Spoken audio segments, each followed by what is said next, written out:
Hey guys, I'm back on my phone again and I found a very interesting article from the Liberty Beacon. Sorry if you can hear me sniffing in the last. The fires in Australia, they're so bad that Sydney is blanketed in smoke. And from that, my sinuses have gone a bit funny, a bit of a cough and stuff. A lot of people having trouble breathing. It's like you're in a bushfire out there, even though there's not one really near us, or too close anyway. Anyway, guys, on to this one. Globalists openly admit to population control agenda, and that's a bad sign. From November the 20th.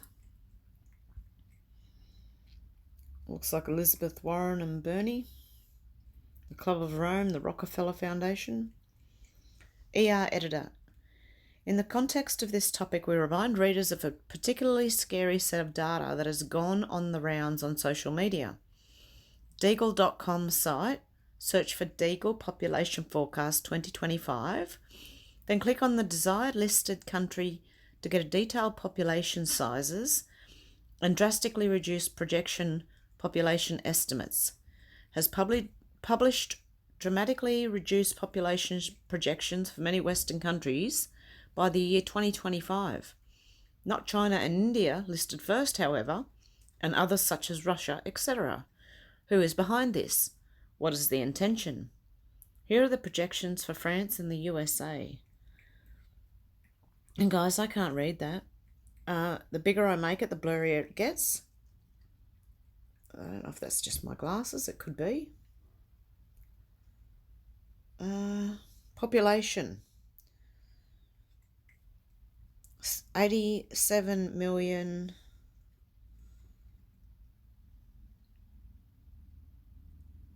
World figures, population 327 million. What does this mean?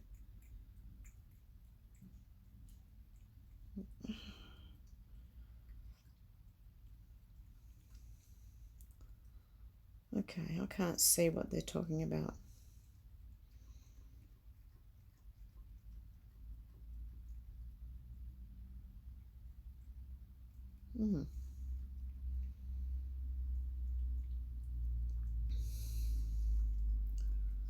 Oh, here we go. Currency year 2017, 2017, 2017. Okay, there's nothing there. Population, surface density, gross domestic product, GDP per capita, military budget. Oh, forecast, there it is. So, France is currently sitting at 87 million. The population by 2025 should be 30 million. Oh, that's a big drop. More than half. And how are they planning on doing that? What's the US? Population is 327 million. And in 2025, they estimate it to be 100 million. So that it's going to be a third of the people. I'll leave this link below and you can have a look at it yourself, guys. Okay, globalists openly admit to population control agenda, and that's a bad sign. Brandon Smith. Eugenics and population control are long-time hobbies of the financial elites. In the early 1900s, the Rockefeller Foundation and the Carnegie Institute were deeply involved in promoting eugenics laws in the US. These laws led to the forced sterilization of over 60,000 American citizens in states like California and thousands of rejected marriage licenses. The eugenics program in the US were only a better test, though, as the Rockefellers then transferred their programs over to Germany under Hitler and the Third Reich in the 1930s, where a true widespread eugenics-based population control program was introduced.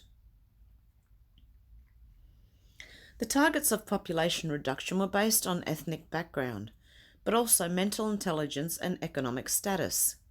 The Carnegie Institute even established a eugenics record office called Cold Springs Harbor Laboratory in 1904, which collected genetic data on millions of Americans and their families with the intent of controlling their numbers and erasing certain traits from the US population.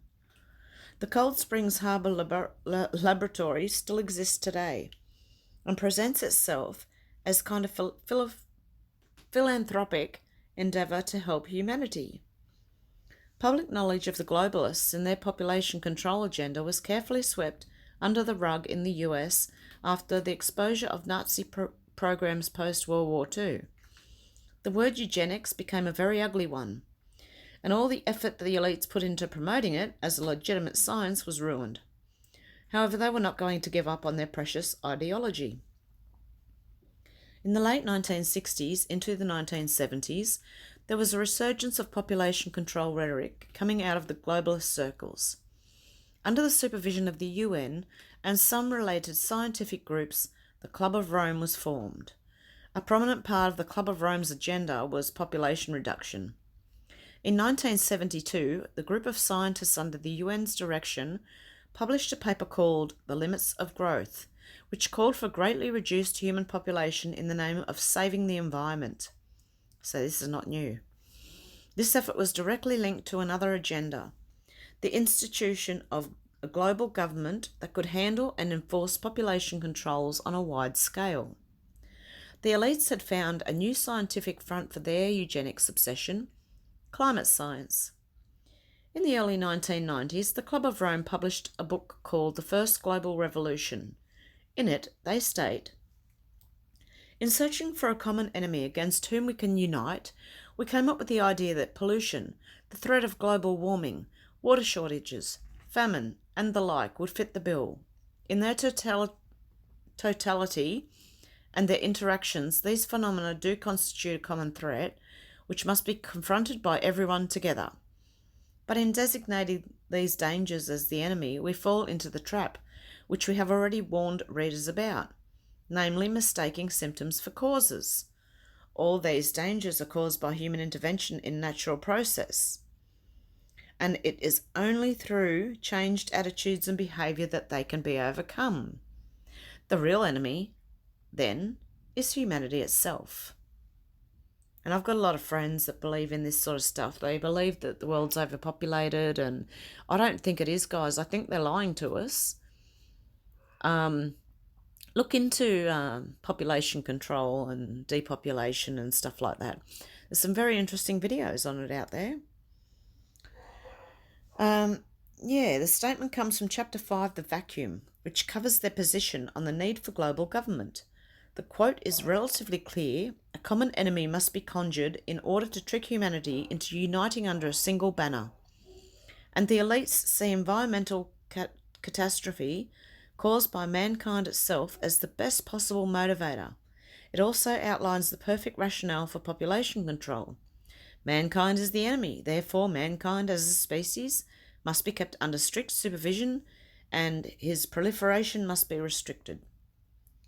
The Club of Rome and the UN agenda have always been intimately connected.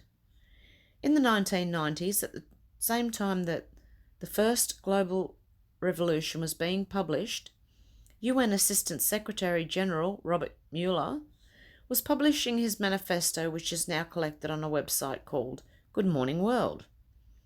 Mueller argues that a global governance must be achieved using the idea of protecting the earth and environmentalism as the key components. Through fear of environmental apocalypse, the public could be convinced to accept global government as a necessary nanny state to keep society from destroying itself.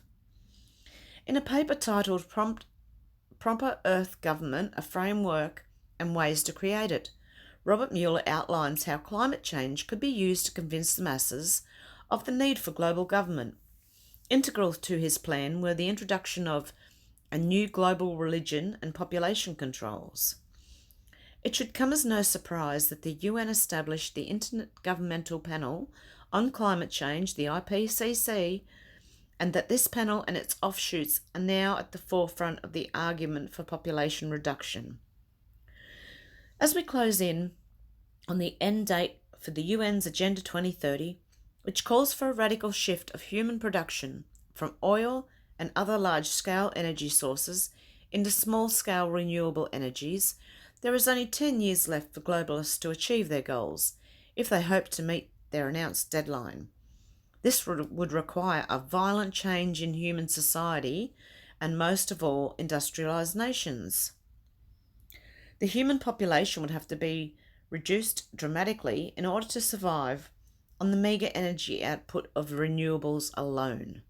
A disaster of epic proportions would have to take place soon, so that the globalists could then spend the next decade using the resulting fear to convince the surviving population that global governance is needed. Without aggressive crisis and change, most people would never go along with the UN's agenda, out of simple desire for self-preservation. Even many leftists, once exposed to the true nature of carbon controls and population reduction, might have second thoughts on when they realise they could be affected. The key to understanding people who cheer for population control or population reduction is that these people always assume that they will be the survivors and inheritors of the earth after the culling. They never assume that they will be the ones put on the chopping block. In 2019, the population agenda is being ramped into high gear, and the public is being carefully conditioned over time to accept the idea that man-made climate change is real and population is the source of the problem. Recently, a group of scientists, partially funded by something called the Worthy Garden Club, claimed 11,000 signatures on a statement for the need for population reduction in the name of saving Earth from global warming. The statement cites all the same long-debunked IPCC and UN climate change propaganda as the reasons why the Earth is on the verge of annihilation. The fact of the matter is, climate scientists have been constantly caught red-handed manipulating their own data to show the intended outcome of global warming. They've even been caught trying to adjust their own data from 20 years ago in order to match it more closely to the rigged data they publish today. The Worthy Garden Club is a strangely sterile group, and there doesn't seem to be any list of their patrons and who funds them. However, the mainstream media was quick to pick up on the statement from the 11,000 scientists and tie it to statements made by the UN's IPCC. Population control has also been brought up consistently as an issue in the 2020 presidential election race. Bernie Sanders argued for birth control measures in poor countries. Elizabeth Warren promoted abortion by saying it was safe as getting your tonsils removed. She has consistently promoted the carbon control agenda of the UN and was, interestingly, a member of the University of Texas Population Research Center in the 1980s. And Green New Deal politicians are throwing their support behind the statements from the Worthy Garden Club on population reduction. This is the first time I've seen the argument for population reduction used so blatantly and widespread in the mainstream media, and it suggests to me that a trend is forming. For years I've warned my readers that they will know when the globalists are about to pull the plug on the current system when they start talking about their criminality openly, when they admit to their agenda in a free way. This means they are close to a global reset and do not care anymore who knows about it. The openness of the plan was to cut world population is becoming apparent. Strangely, there's been little mention of the fact that world population in the West, most of all, is actually in decline. Far from exploding beyond the Earth's capacity, people are barely having enough children to keep the current population stable. It would appear that the globalist agenda is already in motion. Through engineered economic disintegration, the population is being slowly reduced. However, this slow decline may not be enough to satisfy the globalists. Oh no, they want it quicker than that. How many people would the globalists like to kill off to achieve their utopian aspirations? Well, globalist Ted Turner, in a moment of honesty, said when confronted by We Are Change, that the population should be reduced to 2 billion, down from 7 billion. That's 5 billion people they want to get rid of. The primary issue here, beyond the moral horror show of eugenics, is who gets cut. And furthermore, who gets to decide who gets cut? Who gets to decide if you can have children or not?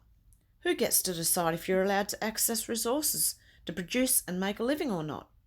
Who gets to decide if the global economy will sustain the population or not?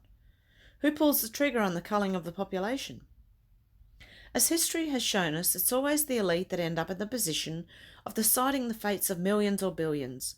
From the Rockefeller Foundation's sterilisation programs in the US in the early 1900s to the UN today.